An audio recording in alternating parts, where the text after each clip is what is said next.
Now, Turkey's President Recep Tayyip Erdogan will face off against three other candidates next Sunday in landmark presidential and parliamentary elections. It is expected to be a tight race on Sunday, but there's one group of voters who could prove decisive, and that is the under-25s. DW correspondent Julia Hahn took to the streets in Turkey's largest city, Istanbul, to find out what kind of government young people are hoping for. Meet Turkey's Generation Z. The country has one of the youngest populations in Europe. More than 10 million people under 25 are eligible to vote in the upcoming elections. And many of them are headed to the ballot box for the very first time. Young people's votes will be crucial in the upcoming elections. They will effectively decide whether to extend President Erdogan's rule into a third decade or to opt for something they have never known, Turkey under a different leader. So what do young voters want? I want to see a country that is more democratic, where people live in prosperity and have more freedoms.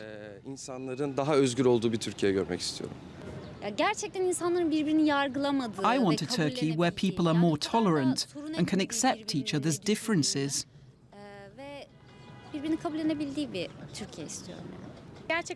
There is a huge number of people who really want things in this country to change, and this election might be the last chance. Istanbul-based pollster Can Selçuklu tells me that most young voters are not bound by a particular ideology. Party affiliations play less of a role for them than it did for their parents. The divide between the opposition and the government as well, it's so stark. It's so polarized that the young don't really like this. They don't really care about ideology, but they care more about solutions to problems. And problems are plentiful. At the end of Recep Tayyip Erdogan's second term as president, youth unemployment stands at nearly 20%.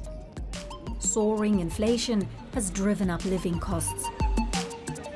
Our purchasing power has really decreased a lot.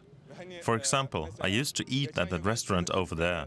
The prices were okay, but now I can no longer afford it. I have a scholarship and a student job, but I still cannot pay for my health expenses. I struggle to make a living. They're annoyed by the state of things in Turkey.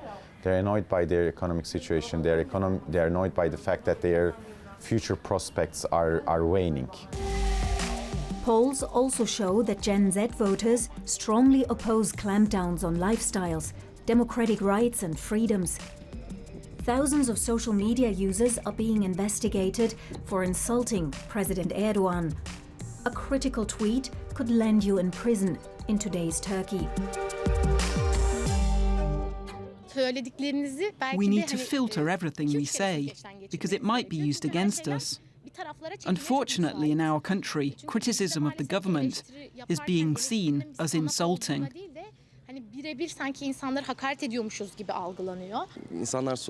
People have to double-check what they write on social media.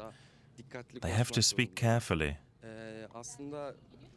In a normal democracy, it should not be a problem to criticize the government. The candidates in this election are much older than the young voters they are trying to sway. President Erdogan is 69. His main challenger, opposition leader Kemal Kılıçdaroğlu, is 74 years old. They both rely on social media, but with distinctly different messages. President Erdogan likes to emphasize his strongman image, showcasing his achievements. Kılıçdaroğlu presents himself as a people's person, a team player, calm and soft-spoken. Some have called him Turkey's Gandhi. Erdogan doesn't accept the fact that democracy has been deteriorating in Turkey and that the young people are in a worse off situation than they were economically compared to 10 years ago. On the other hand, Kılıçdaroğlu says democratic area has been shrinking and that the economic problems impact the youth the most. So there's a fundamental difference in the way they look at the problems of the young. Many young voters want change, Selçuklu tells me, but also remain skeptical about the opposition and their promise to make things better, adding to this vote's unpredictability. Only on election day we'll know if the generation that grew up under Erdogan will be the one that sees him out.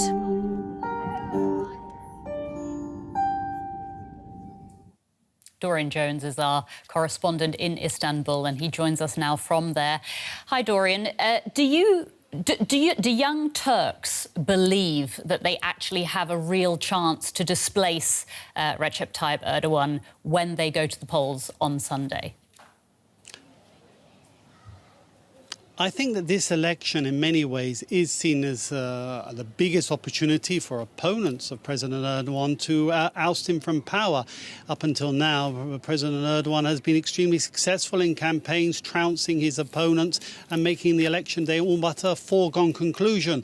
But this election is very, very different. Most of the polls indicate that the challenger, Kemal Kılıçdaroğlu, is marginally ahead.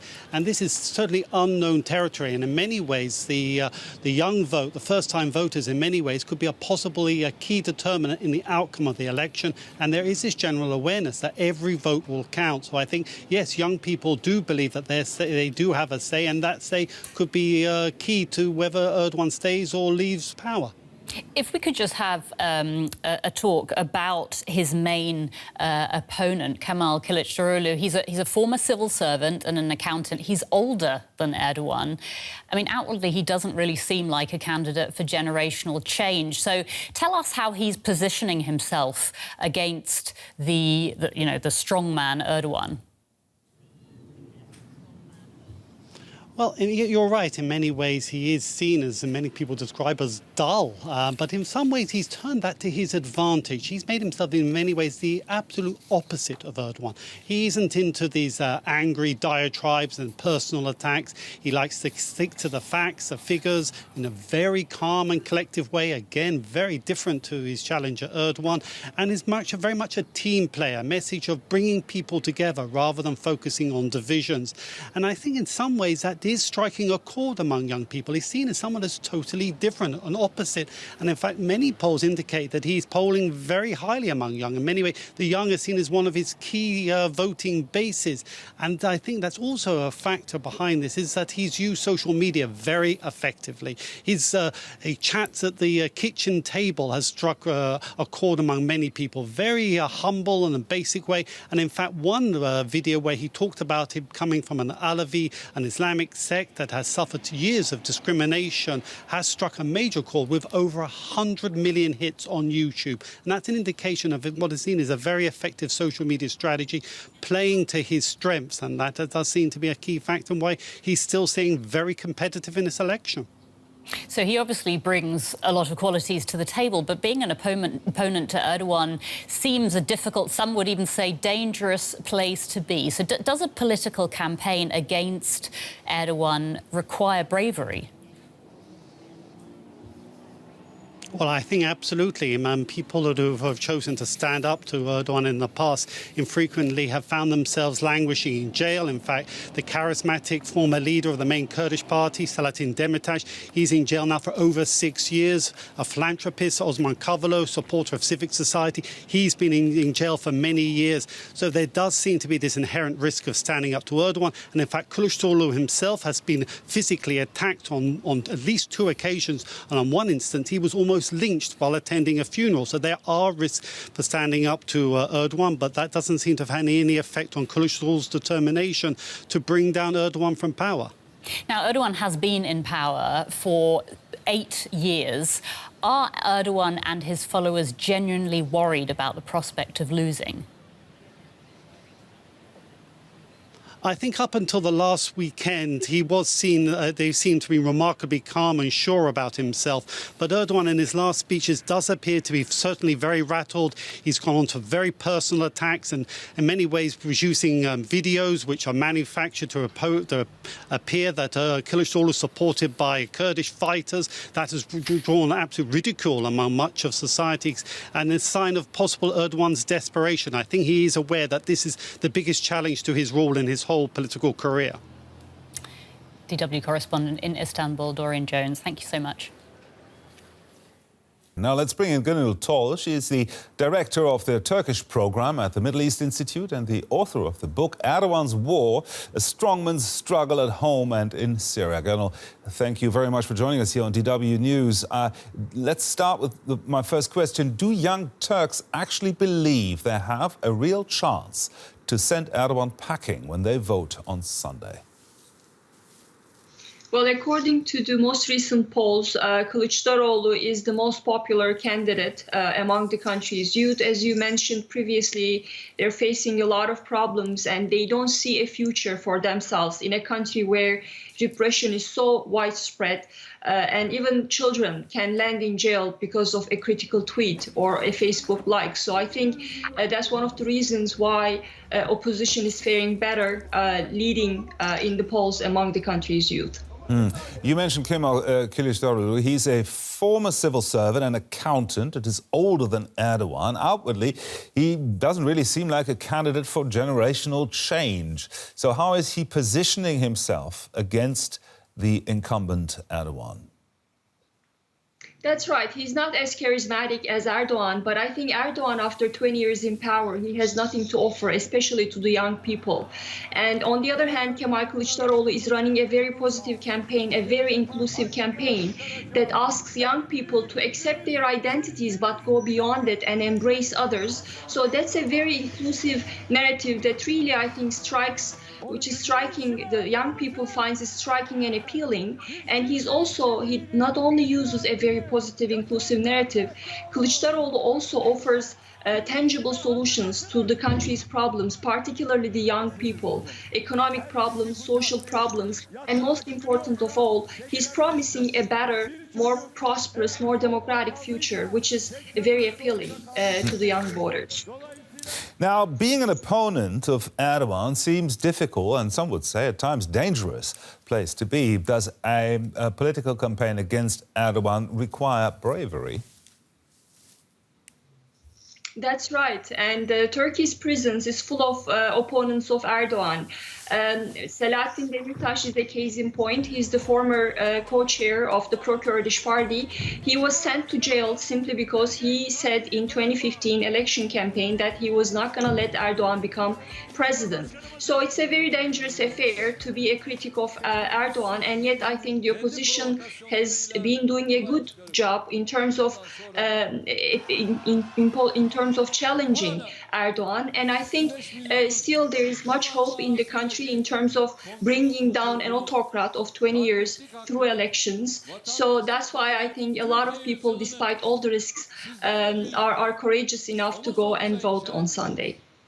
Now, his opponents are quite clear that they have good chances, but, you know, after 8 years in power, is Erdogan generally worried about the prospect of losing? He is, because the stakes are very high for him. If he loses power, he's going to lose just more than his leadership, and that's what he's worried about, I think. And that's why he is trying this very polarizing narrative, because he cannot credibly offer tangible solutions to the country's pressing problems. That's why he's running a very negative campaign. And one thing that suggests to me that he understands that he's really lagging behind polls is that he has reached out to these fringe Islamist parties, like a Hezbollah linked party, for instance, to appeal to the Kurds. So he's, I think, trying desperately to run on a campaign that he hopes could appeal to those who are sitting on the fence. But according to the polls, I think Kılıçdaroğlu's message is resonating more among the electorate. Gönül Tol there, author of the book Erdogan's War, A Strongman's Struggle at Home and in Syria. Many thanks for sharing your expertise with us. Sinan Chidi is an expert on Turkish politics with the Foundation for Defense of Democracies, a Washington-based research institute. Welcome, Mr. Chidi. The Turkish president, Recep Tayyip Erdogan, has often been described as a master campaigner. Are you surprised at all that he's still lagging behind in the latest polls with only a few days left until Election Day? Not at all surprised, given the headwinds that he is facing. I mean, I think your actual report highlighted some of the challenges there, the youth vote especially, but also above and beyond all that, which is of main concern to most voters, is the economic landscape of the country, which is pretty dire, with record levels of inflation, people finding it difficult to basically purchase the basic staples in the country, such as, potatoes and onions, but also just the fallout from the earthquake that struck the southeastern part of the country. There's widespread resentment that is coupled and part and parcel with things like corruption, nepotism, and just an inability to govern effectively. But that being said, let me turn your question on your head and just state that yes, it's surprising, but also there are 6 opposition parties in one alliance, right, trying to essentially topple one leader, one man, which should give you that despite everything, Erdogan is still sort of purported to be neck and neck in the polls with Mr. Kılıçdaroğlu. And I've never seen that in Turkey's past political sort of election cycle, whereby any leader facing such strong headwinds should not be in a neck and neck race with their opponent, simply because they would have been long discredited. Yeah, let's talk about Kemal Kılıçdaroğlu. He isn't the most charismatic leader. Is his unique selling point that he is positioning himself as some kind of anti-Erdogan? I mean, that's essentially it. I mean, look, when the opposition alliance was in the process of trying to sort of haphazardly determine who the actual candidate to face off Erdogan would be, polls suggested that the ideal candidate should have been this mayor of Istanbul, Ekrem İmamoğlu, who was much better positioned against Erdogan in the polls. And his campaigning also demonstrates that he's much more charismatic, much braver, given that they tried to stone him the other day. He would have been the ideal candidate. That being said, I mean, now that the opposition has unified, yes, Mr. Kılıçdaroğlu is 74 years old, but he is actually running a pretty good campaign that's unifying, that is sort of competent in messaging, especially in the social media space, and actually sort of putting out a message that is sort of leading the momentum charge. But we'll have to see whether that's going to be enough to push him across the finish line, either in the first or second round of voting, mainly because right now polls do suggest that both Erdogan and Kılıçdaroğlu are neck and neck.